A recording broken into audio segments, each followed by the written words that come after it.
Well, it's a new brand, but for a very old idea. And we've had a north-south divide, so to speak, since the middle of the 19th century. So, more than 150 years of this kind of divide. It also, of course, affects the southwest. It affects people in London as well because of the overheating capital. And that makes house prices so high. So it affects all people in all parts of the country. I think it's very familiar to people. But Levelling Up is, of course, the brand that Boris Johnson has used since 2019 to talk about it. Before that, we did, of course, have the Northern Powerhouse.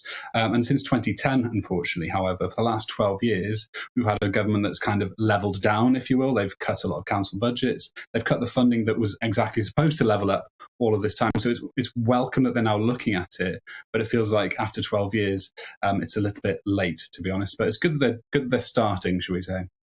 But some people are saying that the Conservatives are moving left economically and rightwards culturally, and to some sense, this vacuum has been left by the Labour Party that some people would argue have been focusing more on cultural questions of identity rather than material questions of inequality.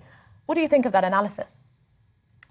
Well, I think Labour, when in government, did actually do a lot of the policies that this exact white paper starts to talk about. So it is actually quite familiar to a lot of people who used to work for the new Labour government in the early 2000s. The idea of targets, the idea of services working to a regional footprint was something that the Conservatives wiped out from 2010 onwards.